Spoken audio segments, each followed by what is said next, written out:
Hello, welcome back, I hope. My name again is Mark Dighton. I'm the Administrative Director of the Patent Office Exam course for PLI, Practicing Law Institute.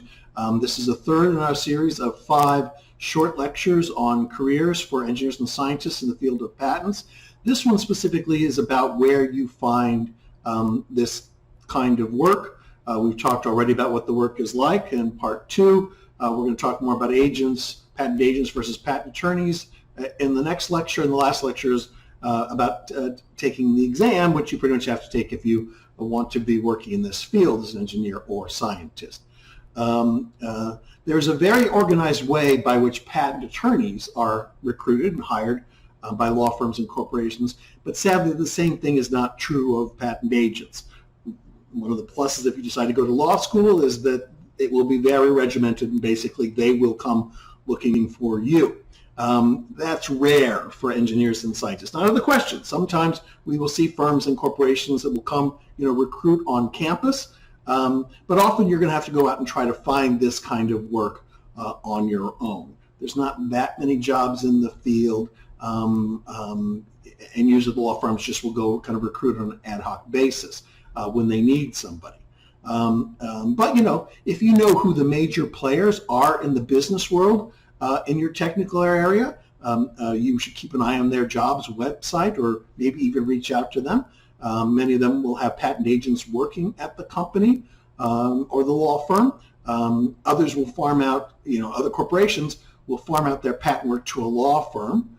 But you can find out from the Patent Office website what law firms represent which companies in getting their patents. So if you know the company you're interested in, you should be able to figure out which law firm generally represents them and get a job for the law firm, writing patents for that corporation. Patent law firms will often have recruiting people who will recruit their agents specifically.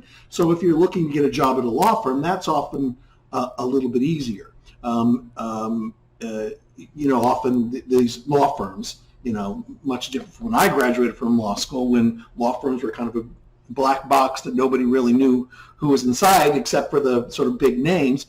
Now every law firm, especially in the patent field, is going to have a website that will tell you who all their attorneys are and what their technical backgrounds are, what kind of corporations, clients they handle, that kind of thing. And they're probably going to have their patent agents listed on the website. So you can go look there and see, is there somebody there who I've got something in common with, who I could reach out to and sort of ask about that. We'll talk about that a little bit more a little bit later.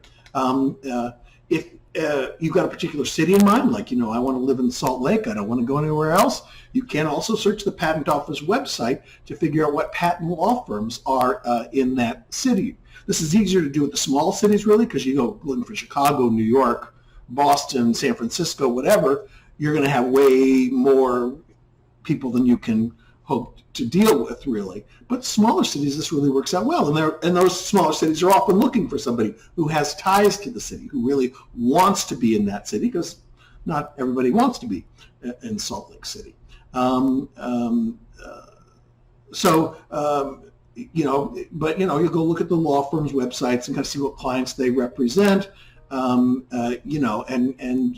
probably not going to be terribly interested in you if you've got a degree in chemical engineering and they're mostly doing software patents. So use those websites to really gain a lot of information about what the firm does in general, and if there are any particular people there at the firm, attorneys or agents, who you can reach out to sort of, get an in with the firm, to find out more about how they hire, all those kinds of things.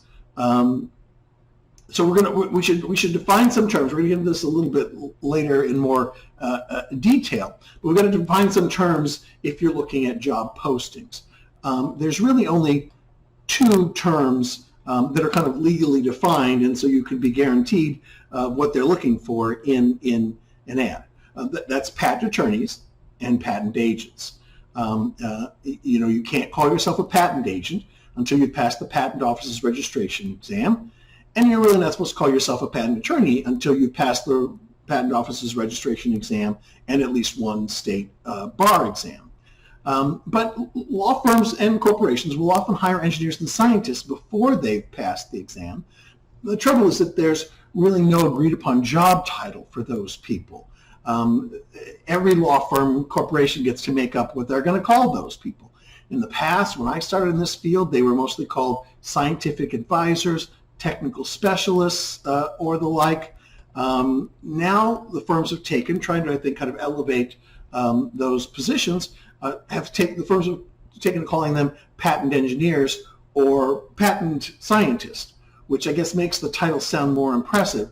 But those really only mean that you're an engineer or scientist who works in the patent area and has not yet passed the exam. I will tell you that patent agents and patent attorneys hate those new job titles because they think it relatively diminishes their accomplishments of having passed the exam. That this person gets to call themselves a patent engineer and I'm a patent agent, they sound very similar, as opposed to a patent agent versus a scientific advisor or technical specialist, which sounds like a very different thing.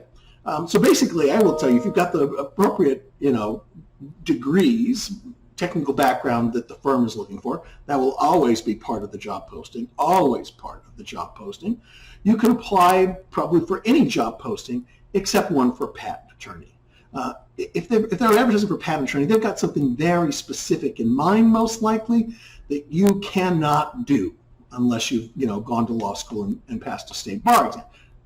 For no reason that you just don't have the license to do that. You cannot legally do those things.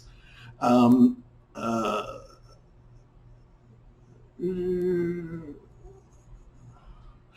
you can go ahead and apply for a patent agent job before you pass the exam. But you've probably got a bit of an uphill battle then. But it shouldn't be too hard. If you have the technical background they're seeking, you'll be able to show them, look, I've been successful on exams in the past. I have mastered some very difficult and demanding technical knowledge, and I'll have no trouble passing the exam. So really, anything except a patent attorney, as long as you've got the technical background, you should feel fine applying for.